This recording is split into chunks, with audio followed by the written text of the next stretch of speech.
दोस्तों, the science of getting rich book के author कहते हैं कि अमीर बनना एक साइंस है। इसके कुछ प्रिंसिपल होते हैं जिनको जानकर कोई भी व्यक्ति आराम से अमीर बन सकता है। ऑथर का मानना है कि सबको अमीर होने का अधिकार होता है और हमें इस बात को अच्छे से अपने दिमाग में बिठा लेना चाहिए। फिर चाहे हम मिडिल क्लास में पैदा हुए हो या पुअर क्लास में, अमीर हर इंसान बन सकता है। ये सोच दिल से निकाल दें कि कुछ लक्की लोग ही अमीर बन पाते हैं। आपकी अमीरी का रास्ता इस सोच से ही शुरू होगा। दोस्तों, अमीर बनना एक कला तो है ही, इसके साथ ही ये एक साइंस भी है। जिस तरह से फिजिक्स और बायोलॉजी की साइंस होती है, उसी तरह अमीर बनना भी एक साइंस की तरह है। इसमें कुछ फॉर्मूलाज और इक्वेशंस होती है, बस जिन्हें आपको समझने की जरूरत है। तो यही हम आज की वीडियो में बात करने वाले हैं कि the science of getting rich book के वो कौन से प्रिंसिपल्स हैं जो आपको भी अमीर बना सकते हैं। तो इसे एंड तक पूरा देखना और अच्छे से समझना। तो सबसे पहला पॉइंट है कि nature gives opportunity to all.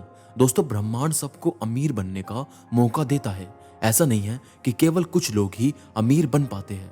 अक्सर आपने ऐसे एग्जाम्पल देखे होंगे जब कोई गरीब आदमी आगे चलकर बहुत ज्यादा अमीर बन गया। धीरू भाई अंबानी भी एक ऐसे ही एग्जाम्पल है। इसी तरह मार्क जकरबर्ग, एलोन मस्क भी मिडिल क्लास फैमिली से ही थे, लेकिन नेचर ने उन्हें एक आइडिया दिया जिसने उनकी जिंदगी बदल कर रख दी। इसलिए नेचर के रूल्स पर और ब्रह्मांड पर पूरा भरोसा रखें। क्या पता कब आपके दिमाग में एक ऐसा आइडिया आ जाए जो आपको बहुत ही सक्सेसफुल और रिच व्यक्ति बना देगा। तो इस बुक का फर्स्ट प्रिंसिपल है कि हर चीज की शुरुआत एक थॉट से होती है। इसी तरह अमीर बनने की शुरुआत भी आपके थॉट से ही होगी। इसलिए हमेशा अपने दिमाग में पैसे को लेकर अच्छे थॉट्स रखें। समाज हमें सिखाता है कि पैसा सब बुराइयों की जड़ है। ऐसे नेगेटिव थॉट्स को दिमाग से हटा दे। पैसा कभी बुरा नहीं होता। ऐसे ही जब आपके दिमाग में एक बहुत अच्छा आइडिया आता है तो आप उसे एक बिजनेस में कन्वर्ट कर सकते हो जो आपको आगे चलकर रिच बना सकता है। इसलिए आज से ही एक थिंकर बनने की कोशिश करो।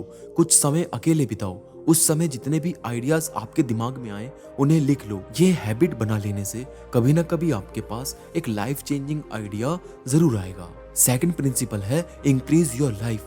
दोस्तों, बहुत से लोग अपने छोटे से संसार में ही खुश हो जाते हैं, लेकिन ऐसा माइंडसेट गलत है।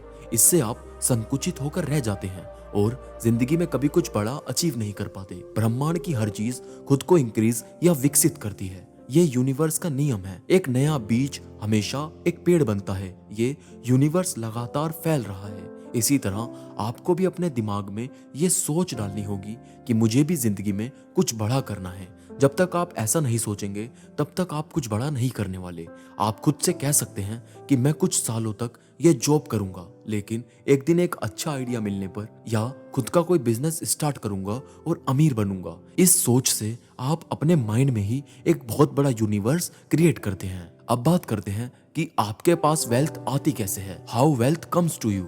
आप अमीर तब बनते हो जब आप दूसरों को क्वालिटी प्रोडक्ट या सर्विस देते हो। ऐसा प्रोडक्ट जो उनकी लाइफ में ज्यादा वैल्यू ऐड करे और उनकी परेशानी को कम करे। लेकिन बहुत से लोग अक्सर कम्पिटिटिव मोड में रहते हैं। इससे वे अपने कस्टमर्स पर ध्यान नहीं दे पाते। वह बहुत ज्यादा कंपटीशन की भावना रखने से अपना बिजनेस भी डुबा लेते हैं। इससे अच्छा है कि आप अपने राइवल्स की अपेक्षा अपने कस्टमर्स पर ध्यान दें, उन्हें ज्यादा वैल्यू दे। अगर आपके कस्टमर खुश होंगे तो वो 4 नए लोगों को भी आपके प्रोडक्ट के बारे में बताएंगे। शायद आपने देखा होगा कि मैकडी में अगर आपसे कोई चीज गिर जाती है तो वह वही चीज आपको फ्री में दोबारा दे देते हैं। इस तरह के व्यवहार से मैकडी बहुत ज्यादा पैसा कमाता है, क्योंकि वह कस्टमर्स का दिल जीत लेता है और उन्हें सेटिस्फाई रखता है। फोर्थ प्रिंसिपल है स्किल डेवलपमेंट। दोस्तों, अगर आपको कोई स्किल नहीं आती तो उसे पहले सीख लें। आज की डेट में हर चीज ऑनलाइन मिल जाएगी। हर स्किल का कोर्स इंटरनेट पर उपलब्ध है, चाहे यूट्यूब या किसी वेबसाइट के बारे में, किसी बिजनेस के बारे में। आप उस स्किल के बारे में ज्यादा से ज्यादा नॉलेज गेन करें। इससे आप दूसरों से थोड़ा ज्यादा ज्ञान ले पाएंगे और आपको आगे बढ़ने में ये हेल्प करेगी। पांचवा प्रिंसिपल है स्केल अप। दोस्तों, बहुत सारे लोगों के पास पहले से ही बिजनेस होते हैं, लेकिन वो उसे स्केल अप करना नहीं जानते। हो सकता है या तो उन्हें उसका ज्ञान नहीं या वो ऐसा करने से डरते हैं। इसलिए इस सोच को भी बदलना जरूरी है। जैसे कोई भेलपुरी वाला, चाहे वो मॉल्स के रेस्टोरेंट में कॉन्टैक्ट करके अपनी भेलपुरी वहां भी सेल कर सकता है। इस तरह से वो ज्यादा पैसा अर्न कर पाएगा और अपने ही प्रोडक्ट को और महंगा सेल कर पाएगा। ऐसे ही दोस्तों, आप जो भी बिजनेस कर रहे हो उसको भी स्केल अप यानी बढ़ाने की सोचे। पहले अपने देश के अंदर डिफरेंट सिटीज में उसे बढ़ाएं, उसके बाद आप उसे वर्ल्ड ओवर भी लेकर जा सकते हैं। और लास्ट प्रिंसिपल ये है, डोंट ओवरथिंक। कुछ लोग बहुत ज्यादा सोचते हैं। वो ये सोचते हैं कि जब अनुकूल परिस्थितियां होंगी तभी वे किसी काम को शुरू करेंगे, लेकिन जिंदगी में कभी भी आइडियल सिचुएशन नहीं होती। हमेशा कोई ना कोई दिक्कत परेशानी जरूर रहेगी। इसलिए परफेक्ट टाइम या मूड का इंतजार ना करें, बल्कि जो भी आप काम करना चाहते हैं उसे तुरंत कर दें। शुरू में हो सकता है कि आपका काम बिल्कुल परफेक्ट ना हो, लेकिन इससे घबराने की जरूरत नहीं है। लोगों के फीडबैक लेते रहें और अपने अंदर और अपने काम में इम्प्रूवमेंट करते रहें।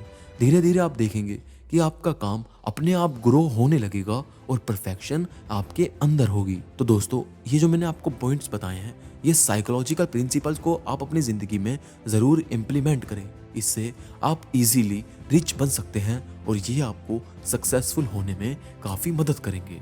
तो मैं मिलूंगा आप सबसे अगली वीडियो में। तब तक के लिए मोटिवेशनल मंत्रा साइनिंग।